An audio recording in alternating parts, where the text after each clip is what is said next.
धूप से तपते जंगल में रानो चिड़िया अपने पुराने तिनके के घोंसले में बैठी हाँफ रही थी। अचानक उसे दूर एक सुनहरी चमक दिखाई दी। वह उड़कर पास गई तो उसकी आंखें फटी की फटी रह गई। हे भगवान, इतना विशाल आम! यह तो हाथी जितना बड़ा है और सोने की तरह चमक रहा है। उसने जैसे ही उस आम को छुआ, एक जादुई आवाज गूंजी। रानो, तुम्हारी मेहनत और सच्चाई से खुश होकर ये जादुई आम तुम्हें भेंट है। इसे तुम अपना घर बना सकती हो। रानो ने चोंच मारकर उसमें छोटा सा छेद किया। अंदर से सारा गुदा गायब हो गया और वह एक आलीशान 3 मंजिला महल जैसा बन गया। अंदर मखमली घास के बिस्तर, ढेर सारा अनाज खुद ब खुद आ गया। तभी वहाँ कालू कौवा आ धमका। उसकी नजर उस जादुई आम पर गड़ गई। अरे वाह रानो, इतना बड़ा रसीला आम! हट पीछे, अब से ये मेरा है। मैं इसे खाऊंगा भी और यहीं सोऊंगा भी। कालू भाई, यह कोई मामूली आम नहीं है, यह मेरा घर है। तुम चाहो तो अंदर मेहमान बनकर आ सकते हो, पर कब्जा मत करो। मेहमान? चल हट, ये घर अब मेरा है।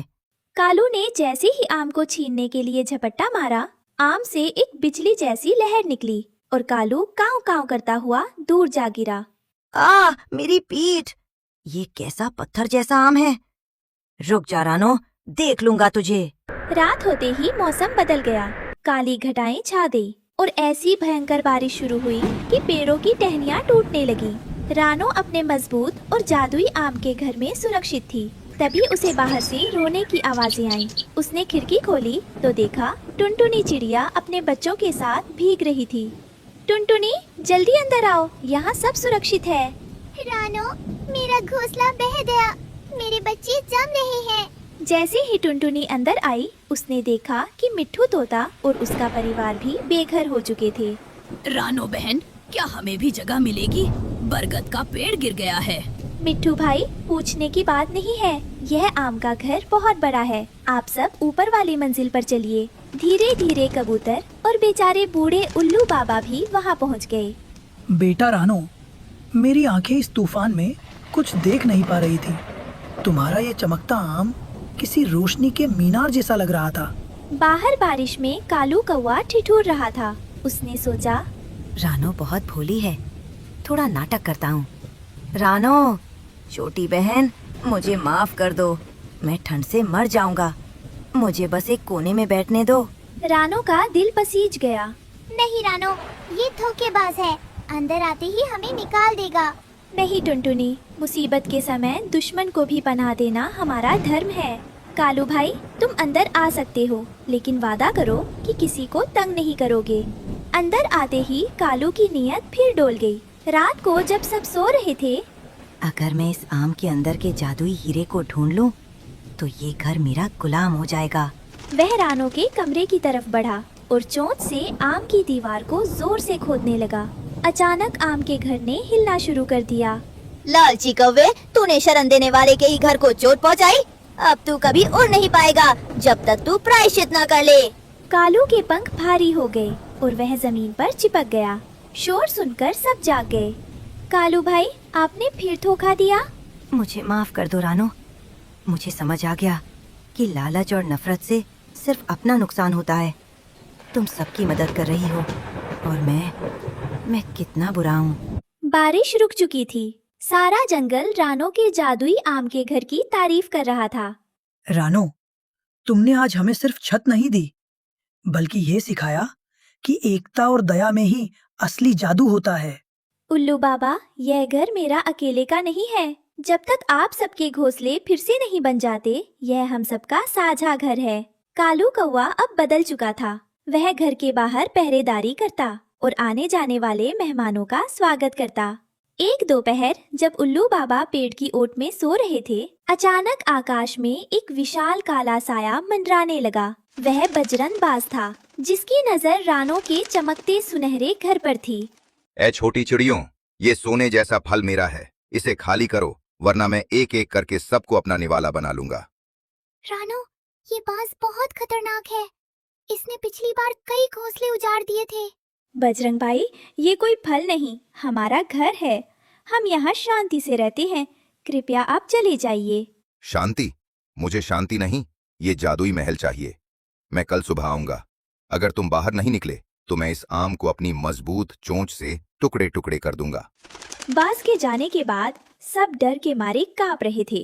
रानो, हमें भागना होगा। बाज के सामने हम छोटे पक्षी टिक नहीं पाएंगे। रुको, कोई कहीं नहीं जाएगा। रानो ने मुझे तब पनाह दी थी जब मैं बुरा था। आज इस घर को बचाने की बारी मेरी है। कालू बेटा, हिम्मत तो बड़ी है, पर बाज से कैसे लड़ोगे? वो तुमसे कहीं ज्यादा ताकतवर है। बाबा, ताकत से नहीं, हम दिमाग और रानो के जादुई आम की शक्तियों से लड़ेंगे। रानो, क्या ये घर हमारी बात सुन सकता है? हाँ कालू भाई, ये जादुई आम बहुत बुद्धिमान है। बताओ क्या करना है। रात भर सबने मिलकर तैयारी की। कबूतरों ने जंगल से चिपचिपी गोंद इकट्ठा की और मिट्ठू के परिवार ने मिर्च के सूखे बीज जमा किए। अगली सुबह बजरंग बाज गरजता हुआ आया। वक्त खत्म हुआ, बाहर निकलो कायरों। हिम्मत है तो अंदर आकर दिखाओ बड़े मियाँ। अंदर इतना सोना है कि तुम्हारी आंखें चौंधिया जाएंगी। बाज गुस्से में पागल होकर जैसे ही आम के दरवाजे की ओर झपटा, रानो ने जादुई आम से प्रार्थना की, हे जादुई घर, हमारी रक्षा करो। जैसे ही बाज दरवाजे के पास पहुंचा, आम की दीवारों से अचानक फिसलन भरा रस निकलने लगा। ये क्या बला है, मुझे मत छुओ। तभी ऊपर की मंजिल से मिट्ठू और टुनटुनी ने भारी मात्रा में मिर्च के बीज नीचे गिरा दिए। बाज की आंखों में जलन होने लगी। मेरी आंखें, मैं तुम्हें छोड़ूंगा नहीं। अब तुम्हारी बारी है कबूतरों, हमला। कबूतरों ने एक साथ बाज पर हमला किया और उस पर पेड़ों से लाई गई चिपचिपी गोंद डाल दी। बाज के पंख आपस में चिपक गए और वो जमीन पर गिर पड़ा। बाज जमीन पर पड़ा छटपटा रहा था। रुक जाओ कालू भाई, हम रक्षक हैं, भक्षक नहीं। रानो बाज के पास गई और जादुई आम के अंदर से ठंडा पानी लाकर उसकी आंखों पर डाला। तुमने मुझे बचाया।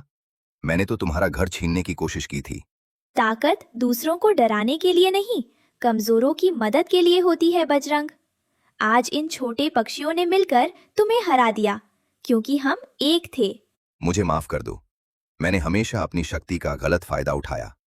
आज से मैं इस जादुई घर की और इस जंगल की रक्षा करूंगा।